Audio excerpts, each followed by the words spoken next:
안녕하세요. 박선민입니다. 네, 오늘은 새로운 강좌의 시작입니다. 레슨 플랜에 대해서 제가 10차시에 걸쳐서 여러분들에게 하나하나씩 차근차근 설명해 드리도록 하겠습니다. 준비되셨나요? 시작해 보도록 하겠습니다. 네, 첫 번째 강좌는요. What is a lesson plan입니다. 네, 수업 계획서가 무엇인지 하나하나 차근차근 저와 같이 살펴보도록 하겠습니다.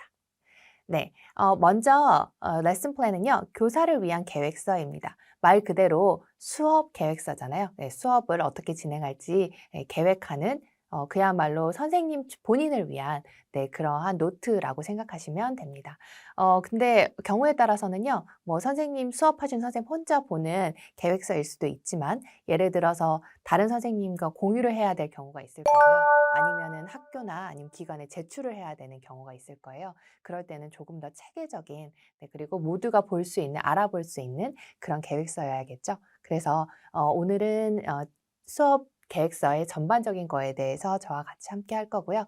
그리고 또 다음 차시에는 다양한 수업 계획서의 형태에 대해서도 또 하나하나씩 어떻게 작성을 해야 되는지 목록에 따라서도 또 하나하나 같이 살펴보도록 하겠습니다.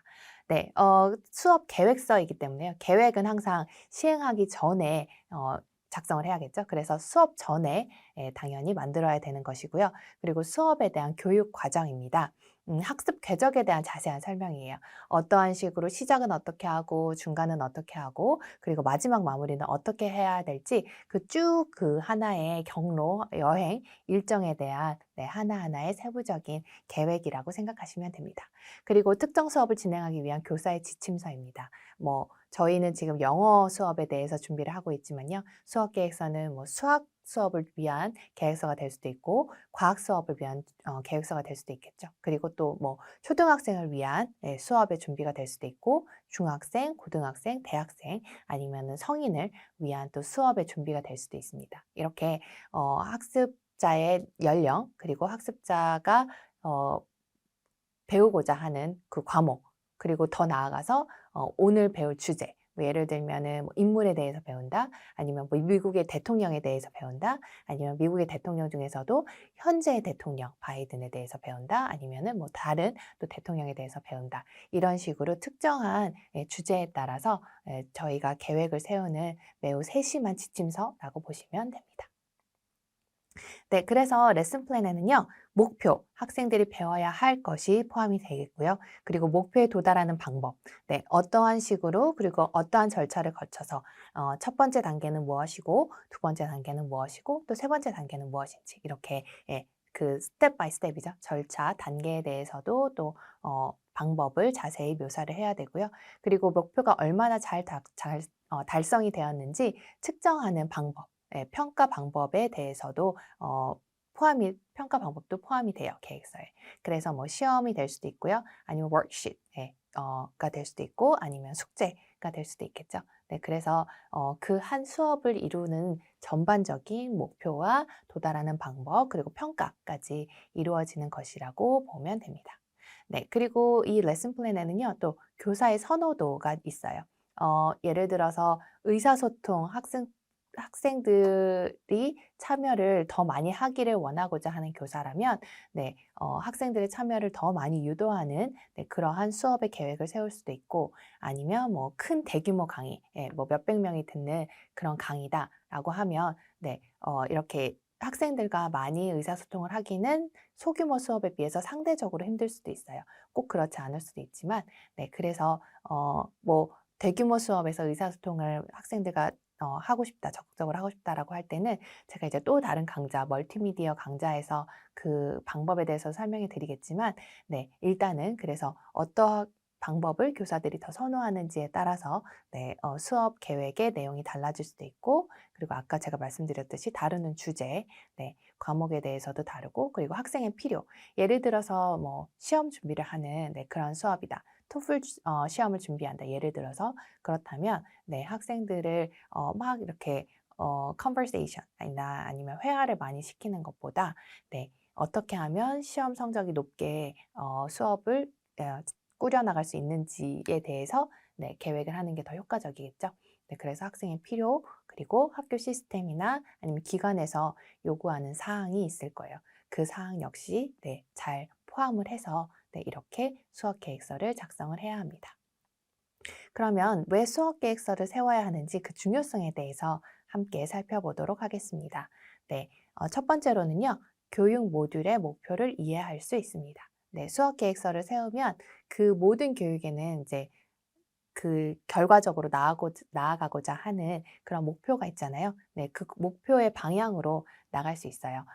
목표가 명확하지 않으면 네, 수업 시간에 막 갑자기 학생들이 무슨 질문을 해서 거기에 질문에 해당되는 내용을 막 하다 보면 네, 사이길로 빠져나갈 수 있거든요. 그렇게 하다 보면 네, 우리가 궁극적으로 달성해야 되는 그 목표의 방향이랑 벗어날 수도 있는데 교육 모듈의 목표를 이해할 수 있고 그리고 커리큘럼을 학습 활동으로 변화하는 거죠.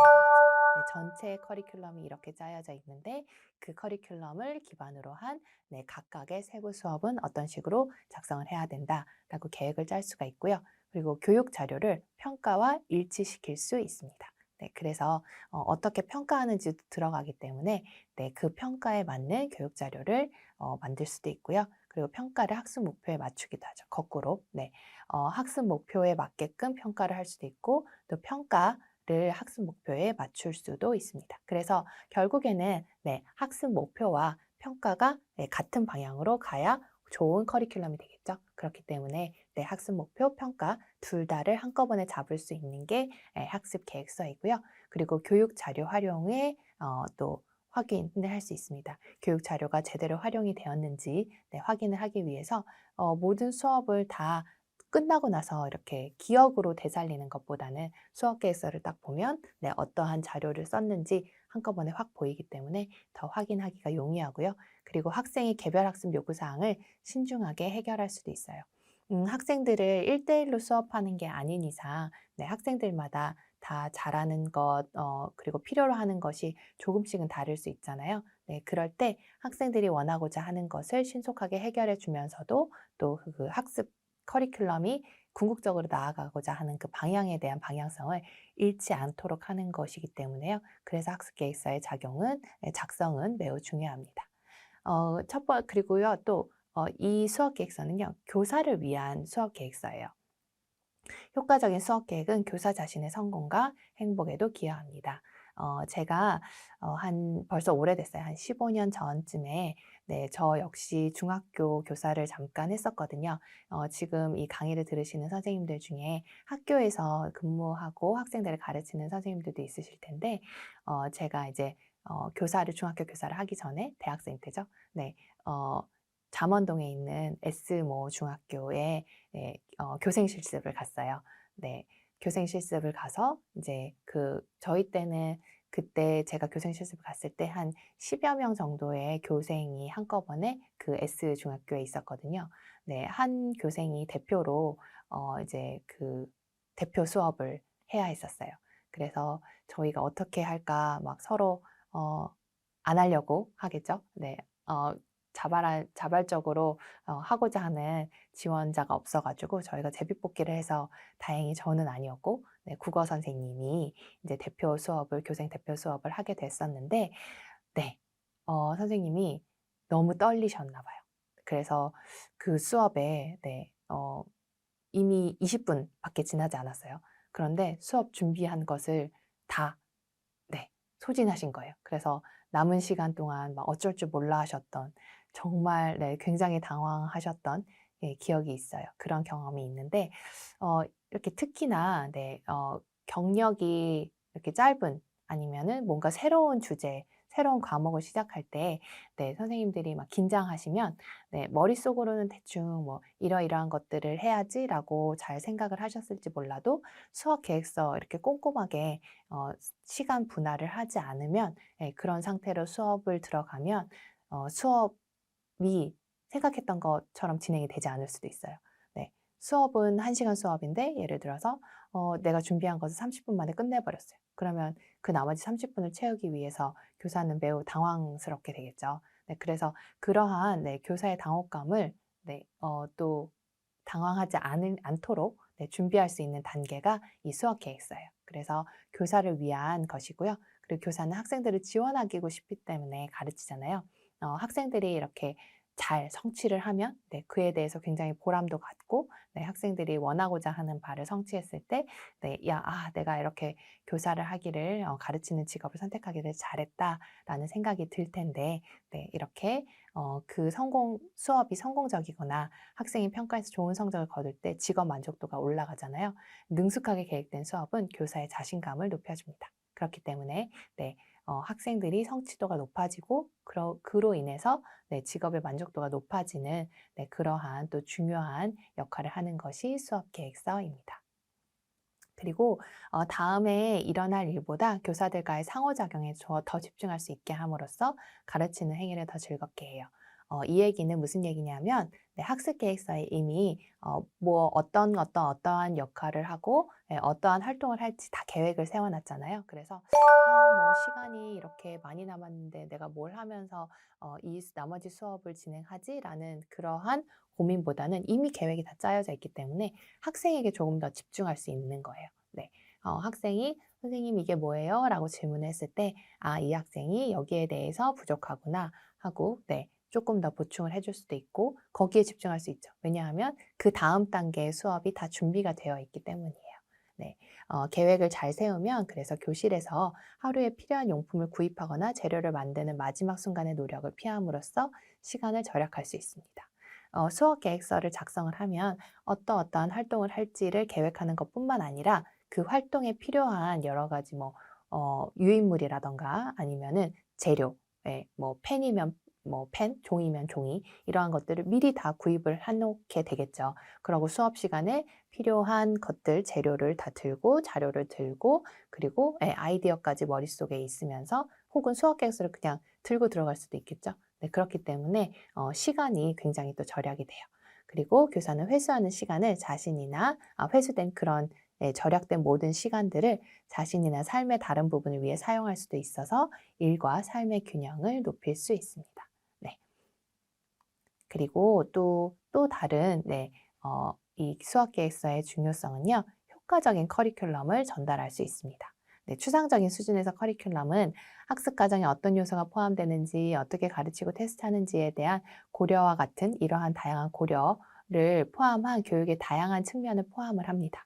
근데 이렇게 추상적인 커리큘럼은 그야말로 추상적이에요. 수업은 그렇지만 굉장히 구체적이어야 되잖아요. 네, 그래서 이렇게 추상적인 커리큘럼을 구체화할 수 있는 것이 수업 계획서예요. 커리큘럼의 의도와 교실에서의 일상적인 교육 및 학습을 연결시켜주는 중간 다리 역할을 해주고요. 그리고 수업 계획은 시간 요소를 추가하여 커리큘럼을 각 세션에서 제공되는 단위로 나눕니다. 네, 제가 얘기했듯이 뭐 3개의 큰 활동을 이번 수업 시간에 할 거다라고 하면 첫 번째 활동은 10분, 두 번째 활동은 20분, 나머지 세 번째 활동은 30분. 네, 이런 식으로 네, 시간 배분을 할 수 있겠죠.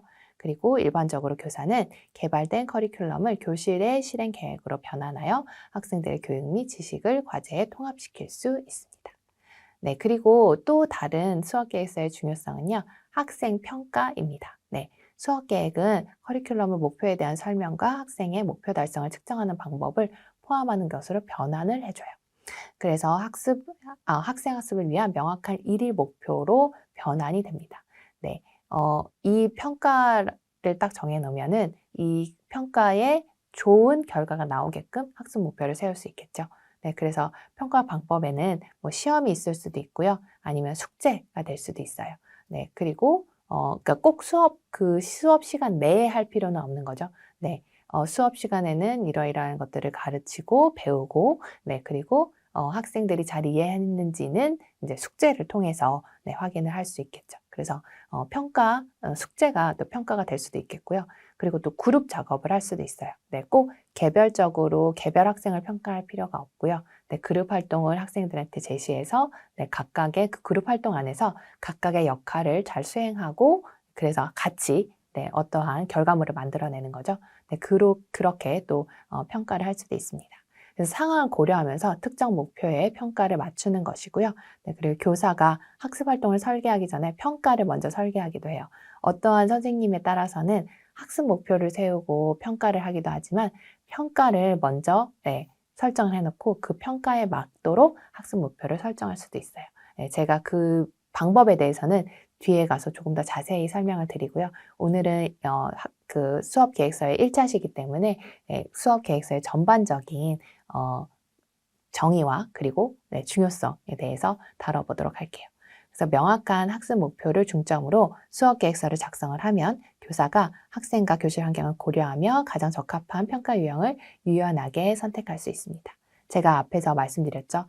예를 들어서 학생들에게 의사소통을 촉진하기 위한 수업이라면 의사소통과 관련된 평가를 해야겠지만 이 수업이 예를 들어서 토플 시험을 위한 수업이다라고 하면 평가 역시 당연히 토플 시험 성적이 돼야 될 거예요. 네, 그렇게 목표와 평가를 정확하게 명확하게 설정할 수 있습니다. 네, 그리고 교실 관리가 잘 돼요. 네, 명확한 학습 목표를 중점으로 수업 계획서를 작성을 하면 교육 전달 및 교실 관리를 조정하는 유연성을 제공해 줍니다. 네, 당연히 이제 중요한 학습에서 가장 중요한 학습 목표와 평가가 이미 다 잘 세팅이 되어 있기 때문에 선생님이 그 밖에 다른 것들 에 대해서 뭐 학생이 필요로 하는 것 아니면 교실을 관리하는 것 전반적으로 수업 분위기를 관리하거나 그런 것들에 더 이렇게 초점을 줄 수 있는 그런 여유가 생기는 것이죠. 네, 현장에서 온라인 또는 하이브리드로 이동하는 수업에는 다양한 방법이 필요하므로 기존 계획을 조정할 수도 있어요. 수업 계획서를 세울 때요.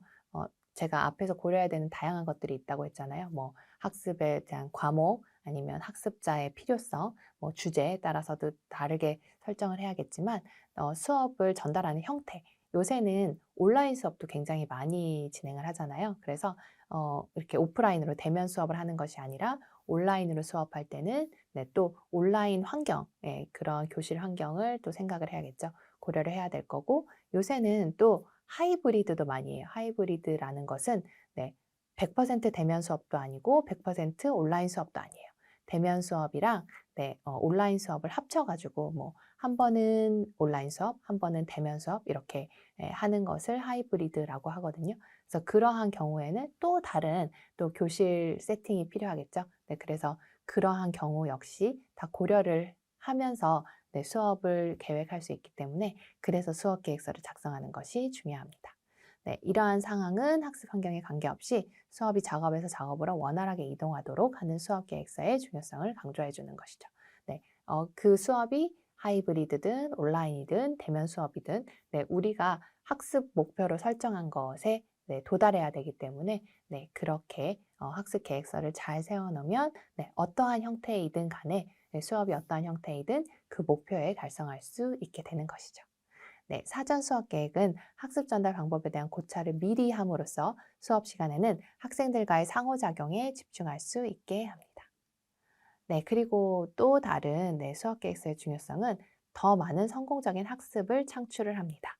학생들이 수업에 적극적으로 참여할 때 학생들의 학습 태도가 좋고 학습도 성공적이죠. 굉장히 당연한 얘기예요. 학생들이 이렇게 멀뚱히 앉아서 선생님이 하는 얘기를 한쪽 귀로 듣고 한쪽 귀로 흘려버리면 당연히 수업 성취도가 높을 수가 없겠죠. 하지만 학생들이 수업에 적극적으로 참여를 하면 참여함으로 인해서 생각하게 되고 또 이렇게 문제에 대해서 해답을 찾게 되고 그렇기 때문에 당연히 성취도가 올라갈 수밖에 없어요. 그래서 철저하게 계획된 수업은 학생 고유의 교육적 요구를 고려하여 바람직한 가르침을 촉진합니다. 학생들의 개개인의 이렇게 특성 그리고 학생들의 니즈죠. 이 수업을 듣고자 하는 이유를 잘 고려를 해서 수업을 준비할 수가 있습니다. 성공적인 교사는 학생 중심적인 수업을 설계해야만 하고요. 그래서 수업 계획서는 그것을 도와주고 설정한 학습 활동이 각 학생에게 어떻게 경험이 될 것인지 그리고 이 경험이 의도한 학습 결과를 어떻게 생성할 것인지에 대한 고려가 필요한데 이 고려가 학습 계획서를 작성을 할 때 다 자연스럽게 이루어지는 것이죠. 그리고 또 교사의 성공을 도와줍니다. 교사의 성공은 학생의 성공적 학습에 달려 있어요. 그런데 좋은 수업을 하면 학생들의 성취도가 올라가죠. 그러면 학생이 성공을 하게 되고 이것은 또 교사의 성공으로 이어집니다. 계획 프로세스의 일부를 작성하는 문서는 일반적으로 학교 관리자의 평가의 일부예요. 이 얘기는 뭐냐 하면 가끔씩 학교에서 수업 계획서를 제출해 주세요 라고 말하는 경우가 있어요. 매일매일의 수업을 물론 선생님들이 수업 계획서를 작성해서 들어가고 이것이 또 학생들의 성공을 이끌기도 하지만 네 평가되는 그 자료로서의 학습 계획서도 굉장히 중요하거든요. 그래서 잘 준비되고 문서화된 계획을 갖는 것은 교사로서의 성공의 필수적인 부분이에요.